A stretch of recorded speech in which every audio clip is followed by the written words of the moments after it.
Hey there folks, Rel here. Today we'll be previewing the Harasser Buggy, not reviewing, so this isn't going to be a full in-depth analysis. It's going to be more my thoughts on what the Harasser can do, what it can't, and the role that it's going to fill. If you've been on the test server recently, it's pretty much a Harasser side too. Everyone is cruising around in one of these new toys, and rightly so. Harassers are a go-between for the Sunderer and the Flash. They cost 200 mechanized resources to pull and can carry up to 3 infantry within. That includes the driver, the gunner, and a rumble seat passenger. Unlike the Flash, the Harasser can haul a max unit in its rumble seat, which is really good news for max units looking to make it from place to place quickly. And speaking of quick, this thing looks and feels really fast. It has access to the same performance upgrades as the Flash, so the Scrapper, the Surger, and the Racer chassis, as well as a turbo boost. It's very nimble and easy to drive. It doesn't feel like it has any issues with traction or control, and it's somewhat difficult to tip over. This is mostly due to the wheel size and the spread between them. And because the wheels are so spread apart, it makes climbing with this vehicle very, very easy. The only downside of climbing is that the nose of the Harasser sticks out a little bit, which tends to get stuck on inclines when you're trying to drive directly up them. But climbing at a slight angle can circumvent this entirely. Pulling from the Sunderer side of things, it can also defuse gates, and this is actually what I was looking forward to most for this vehicle, so I'm really glad they added it.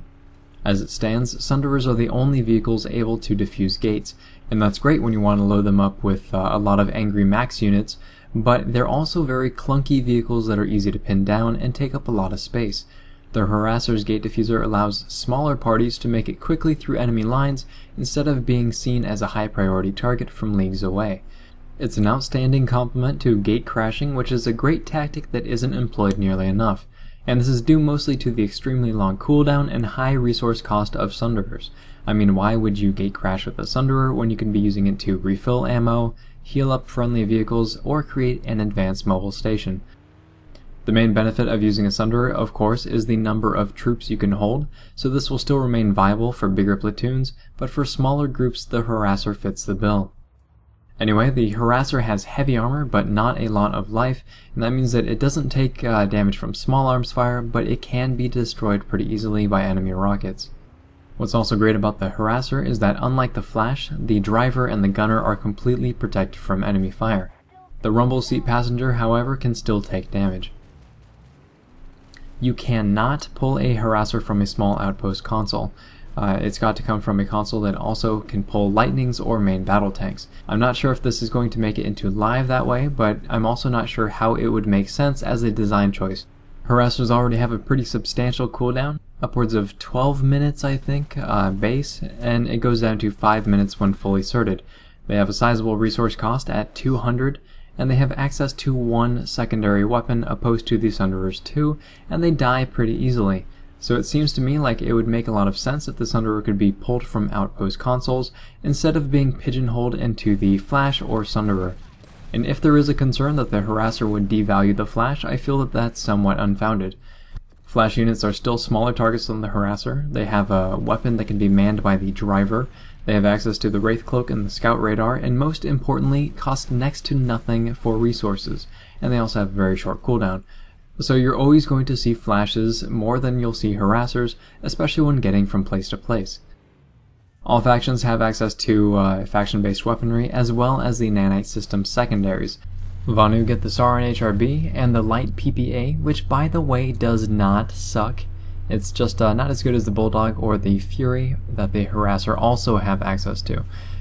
TR get the Marauder and the Vulcan, and I'm really interested in seeing how people make use of the Vulcan on the Harasser, because as it stands, the Vulcan is an extremely powerful weapon at close quarters, and now since you will actually be able to close the gap quickly on enemies, it might end up being a bit too powerful. And NC get the terrible Enforcer C85 modified shotgun, and the slightly better than the Halberd, which Harassers also have access to, Enforcer ML85. So in my opinion, NC really got the short end of the stick here. In case the non-NC players are curious as to why the Enforcer shotgun is so bad, it's that, well, there's a number of reasons actually. It has a 3-round magazine, which would be fine in itself, but it doesn't have access to the extended magazine's cert. And for what it's worth, neither does the Flash's Renegade shotgun. and this makes the weapon very bad. In fact, the Reaver's air hammer only becomes useful once you've equipped it with at least 5 rounds in the magazine, over the 3 shots that it starts out with. More importantly, you have to compare the weapon to your viable options. Now, in that case, that would be the Fury, and the Fury has a better range, better damage over that range, better area of effect, and can also damage heavily armored targets. Oh, and also has access to extended magazines. So why the number of shots is so important is not only the killing potential per magazine, which the Fury will trump the Enforcer every time, but also that a weapon like a shotgun is difficult to fire from a moving vehicle, and yet if you do decide to sit stationary to aim, you'll die because you're a weakly armored target that's very easy to destroy. So yeah, that's pretty much my rant on that. The Harasser also has access to all of the Nanite System's secondary weapons, the same ones that the Sunderer can equip. That's the Basilisk, which comes default, the Cobalt, the Walker Texas Ranger, the Fury Grenade Launcher, the Bulldog, and the Halberd, which the Sunderer does not have access to. So all in all, the Harasser can do many things, and it's extremely fun to drive, it handles really well, and it has a great armament.